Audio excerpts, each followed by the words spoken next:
आखिर चीन के लोग पेड़ों पर नकली पत्तियां क्यों चिपका रहे हैं?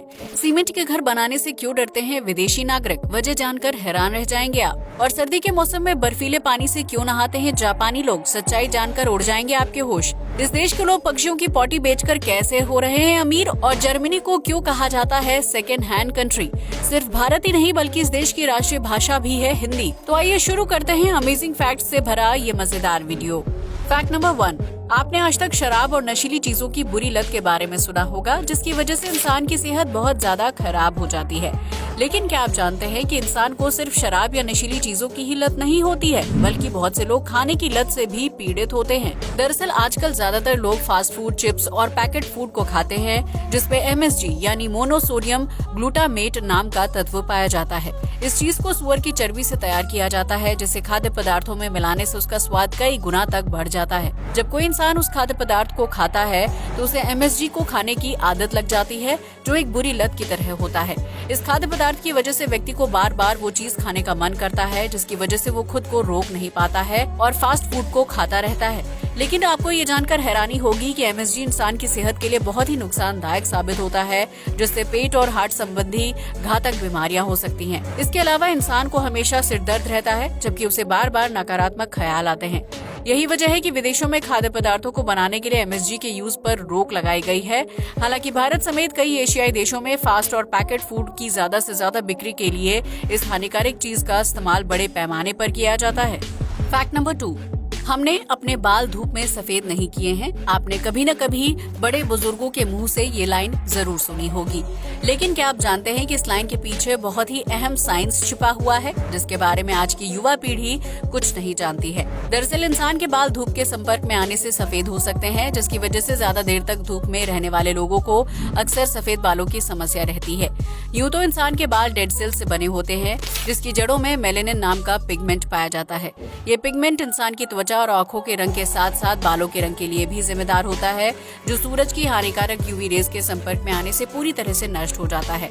जब इंसान के बालों की जड़ों से मेलानिन पूरी तरह से खत्म हो जाता है तो उसके बालों की रंगत बदलने लगती है और वो देखते ही देखते सफेद हो जाते हैं। इंसान के बाल डेड सेल्स से बने होते हैं, इसलिए इस पिगमेंट के खत्म हो जाने की वजह से सफेद हुए बाल दोबारा से काले नहीं होते हैं और उन्हें काला करने के लिए अलग अलग प्रकार के हेयर कलर्स का यूज करना पड़ता है। इसलिए अगर आप भी लंबे समय तक जवान और अपने बालों के रंग को सुरक्षित रखना चाहते हैं तो धूप में ज्यादा बाहर निकलने से परहेज करें। फैक्ट नंबर 3, आप में से बहुत से लोगों को लगता होगा कि महिलाएं अच्छी ड्राइवर नहीं होती हैं, जिसकी वजह से वो अक्सर सड़क दुर्घटना के लिए जिम्मेदार होती हैं। लेकिन क्या आप जानते हैं कि जापान में इस तरह के हादसों को रोकने के लिए सरकार ने एक अनोखा नियम बनाया है, जिसके तहत पब्लिक प्लेस, मॉल और मार्केट एरिया में महिलाओं के लिए अलग से पार्किंग बनाई जाती है।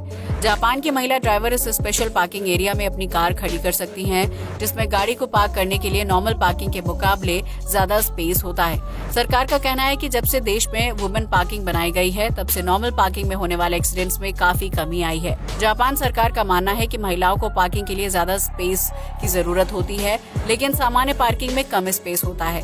इसलिए महिलाओं की सुविधा के लिए देश में अलग अलग जगह पर स्पेशल पार्किंग एरिया बनाया गया है, जहां सिर्फ महिलाएं अपनी कार पार्क कर सकती हैं और उन्हें कार चलाने या उसे पार्क करने में सहूलियत होती है। फैक्ट नंबर 4, वैसे तो आपने आज तक ये सुना होगा कि सुबह जल्दी उठने से इंसान का दिमाग तेज होता है, जिसकी वजह से भारत में स्कूल टाइमिंग भी सुबह की शिफ्ट में रखी जाती है। लेकिन क्या आप जानते हैं कि विभिन्न रिसर्च से ये पता चलता है कि इंसान का दिमाग सुबह 10 बजे के टाइम पर सबसे ज्यादा वीक होता है, क्योंकि उस समय दिमाग के काम करने की क्षमता सबसे कम होती है।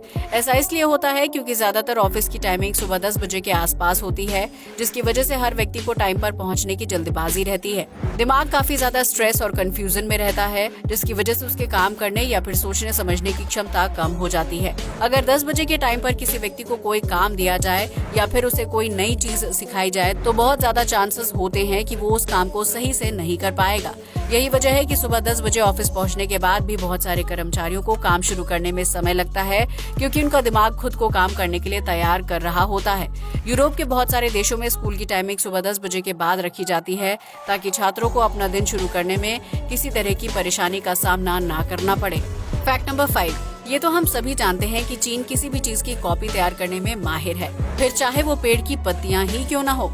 दरअसल इन दिनों चीन की सड़कों पर हरियाली बढ़ाने के लिए पेड़ पर नकली पत्तियां चिपकाई जा रही हैं, जिसके लिए चीन की सरकार ढेर सारे लोगों को नौकरी पर रख रही है। इस काम को पूरा करने के लिए लोग क्रेन की मदद से पेड़ की ऊंची टहनियों तक पहुंचते हैं और फिर वहां गोंद की मदद से नकली हरी भरी पत्तियों को चिपका देते हैं, जिसकी वजह से पेड़ देखते ही देखते खूबसूरत लगने लगता है। चीनी सरकार का मानना है कि हरियाली देखने से इंसान की आंखों और दिमाग पर सकारात्मक प्रभाव पड़ता है, जिसकी वजह से वो टेंशन फ्री रहते हैं और अपने काम में ज्यादा ध्यान लगाते हैं। यही वजह है कि चीन में जिन पेड़ों की पत्तियां सूख चुकी हैं या फिर उनमें नए पत्ते नहीं उगते हैं, वहां कर्मचारियों द्वारा नकली पत्ते लगाने का काम जोरों शोरों से पूरा किया जा रहा है। हालांकि कुछ लोगों का मानना है कि चीन में पेड़ों पर नकली पत्ते इसलिए चिपकाए जा रहे हैं ताकि ये देश खुद को वैश्विक स्तर पर हरियाली से भरा हुआ दिखा सके। Fact number 6। वैसे तो इस दुनिया में बहुत से देश हैं जहां अलग अलग चीजों का प्रचलन रहता है, लेकिन जर्मनी दुनिया का इकलौता ऐसा देश है जहां सेकेंड हैंड चीजों का यूज बड़े पैमाने पर किया जाता है। इस देश के नागरिक कोई भी नई चीज खरीदने से पहले पुराने सामान को डोनेट कर देते हैं, जिसकी वजह से जरूरतमंद लोगों को उस सामान को खरीदने के लिए अलग से पैसे खर्च करने की जरूरत नहीं पड़ती है। जर्मनी में सेकेंड हैंड सामान देने और लेने का प्रचलन काफी ज्यादा है, जिसके लिए किसी को पैसे खर्च करने की जरूरत नहीं होती है। यहाँ के लोग अपने पड़ोसी को खिलौनों से लेकर TV, fridge, sofa, cycle, bike और कार जैसी चीजें भी डोनेट कर देते हैं, जिसके लिए वो उनसे कोई पैसे नहीं लेते हैं। इतना ही नहीं, जर्मनी के लोग सेकेंड हैंड चीजें यूज करने से परहेज नहीं करते हैं, बल्कि वो उन चीजों को कई सालों तक रीयूज करते हैं और अपने पैसों की बचत पर विश्वास करते हैं। आपको ये जानकर हैरानी होगी कि जर्मनी में रोजाना 1 लाख से ज्यादा लोग चीजों को डोनेट करते हैं, जिसके लिए अलग अलग कंपनियां, NGO और वेबसाइट्स भी हैं। Fact number 7। इस दुनिया में बहुत से लोग अजीबोगरीब प्रोडक्ट्स बेचकर लाखों रुपए की कमाई करते हैं, जिसकी वजह से वो दिन ब दिन अमीर बनते जा रहे हैं। लेकिन आज हम आपको एक ऐसे देश के बारे में बताने जा रहे हैं जो कुछ और नहीं बल्कि पक्षियों की पॉटी बेचकर अमीर हो रहा है। इस देश का नाम नाउरू है,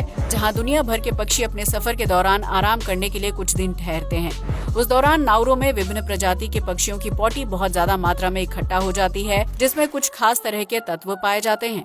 इन पोषक तत्वों को फसल के लिए काफी अच्छा माना जाता है, लिहाजा नाउरू में विभिन्न कंपनियों के कर्मचारी पक्षियों की पॉटी को इकट्ठा करते हैं और फिर उसका यूज करके अलग अलग प्रकार के खेती वाले प्रोडक्ट्स तैयार किए जाते हैं। इन सभी एग्रीकल्चरल प्रोडक्ट्स को नाउरू विभिन्न देशों को ऊंची कीमतों पर बेच देता है, जिसकी वजह से पक्षियों की पॉटी इस देश के नागरिकों और सरकार के लिए किसी वरदान से कम नहीं है।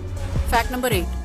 एक तरफ जहां पूरी दुनिया के लोग सर्दी के मौसम में ठंडे पानी को छूने से भी परहेज करते हैं, वहीं जापान के लोग इस कड़ाके की सर्दी में बर्फीले पानी से नहाने का अनोखा कारनामा करते हैं। दरअसल जापान में नए साल के मौके पर एक खास समारोह का आयोजन किया जाता है, जिसमें 25 से 75 साल की उम्र वाले लोग बर्फीले पानी में डुबकी लगाने की प्रथा निभाते हैं। इस समारोह का आयोजन टोक्यो शहर में कांडा मायोजिन मंदिर में किया जाता है, जहां एक पूल में ढेर सारे लोग बर्फीले पानी में नहाते हैं। जापान के लोगों का मानना है कि बर्फ के पानी से नहाने से उनके शरीर की शुद्धि हो जाती है, जबकि उन्हें सभी पापों से मुक्ति भी मिल जाती है। इस पवित्र स्नान के दौरान श्रद्धालुओं को पूरे 6 मिनट तक बर्फीले पानी के अंदर रहना पड़ता है, जबकि वो स्नान करते हुए अपने ईश्वर को याद करते हैं। स्नान पूरा हो जाने के बाद मंदिर में पूजा की जाती है और फिर सभी श्रद्धालु नाच गाकर जश्न मनाते हैं, ताकि उनके शरीर को गर्माहट मिल सके। इस बर्फीले पानी में स्नान करने से मांसपेशियों का दर्द और अकड़न भी दूर हो जाती है, जिसकी वजह से कई लोग स्वास्थ्य को ध्यान में रखते हुए बर्फीले पानी में स्नान करने के लिए मंदिर में आते हैं। हालांकि जापानी लोगों का कहना है कि बर्फ के पानी में नहाने के बावजूद भी उन्हें ठंड नहीं लगती है, क्योंकि उनके ऊपर ईश्वर का आशीर्वाद रहता है। Fact number 9। हर इंसान चाहता है कि उसके पास अपना एक घर हो, जहां वो अपने परिवार के साथ सुखद जीवन जी सके। जहां एक तरफ भारत में सीमेंट, ईंट और लोहे का यूज करके घर बनाए जाते हैं, वहीं विदेशों में इन्हीं घरों को लकड़ी का यूज करके तैयार किया जाता है। क्या आपने कभी सोचा है कि विदेशों में लकड़ी के घर बनाने का चलन इतना ज्यादा क्यों है और इसके पीछे क्या वजह है? दरअसल विदेशों में लकड़ी काफी आसानी से मिल जाती है, जिसकी वजह से वहाँ लकड़ी के घर बनाना आसान होता है। वहीं अगर कोई नागरिक ईंट या सीमेंट की मदद से घर बनाता है तो उसके लिए उसे सरकार को मोटा टैक्स देना पड़ता है, क्योंकि विदेशों में सीमेंट और ईंट को दूसरे देशों से इम्पोर्ट किया जाता है। ज्यादा खर्चे से बचने के लिए विदेशी नागरिक लकड़ी के घर बना लेते हैं, जिन्हें तैयार करने में कुछ हफ्तों का समय लगता है। इसके अलावा विदेशों में बहुत ज्यादा ठंड पड़ती है, जिसकी वजह से लकड़ी से बने घर में तापमान को नियंत्रित करना आसान हो जाता है। इतना ही नहीं, इन जगहों पर तूफान और सुनामी आने का खतरा भी ज्यादा रहता है, जिसकी वजह से लोग कम लागत से तैयार होने वाला लकड़ी का घर बनाते हैं, ताकि उन्हें आपदा के दौरान ज्यादा नुकसान ना झेलना पड़े। Fact number 10। एक भारतीय होने के नाते आपको ये अच्छी तरह से पता होगा कि कि हमारी राष्ट्रीय भाषा हिंदी है, जिसकी वजह से सरकारी और आधिकारिक दस्तावेजों में हिंदी का यूज किया जाता है। लेकिन क्या आप जानते हैं कि दुनिया में एक ऐसा देश भी है जिसकी राष्ट्रीय भाषा हिंदी है? जी हाँ, आपने बिल्कुल सही सुना। इस देश का नाम फिजी है, जहाँ आधी से ज्यादा आबादी आम बोलचाल के लिए हिंदी भाषा का यूज करती है। दरअसल फिजी में मुख्य रूप से हिंदी, अंग्रेजी और फिजियान को राष्ट्रभाषा का दर्जा दिया गया है, जिसकी वजह से यहाँ के दस्तावेजों और आधिकारिक कार्यों में हिंदी भाषा का इस्तेमाल होता है। अब आप सोच रहे होंगे कि आखिर फिजी के लोगों को हिंदी भाषा का ज्ञान कैसे हुआ?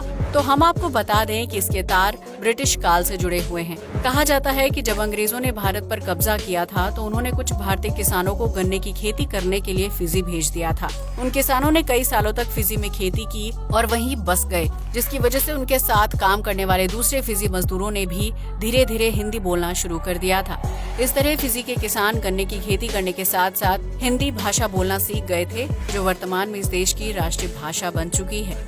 आज के लिए बस इतना ही। जय हिंद दोस्तों।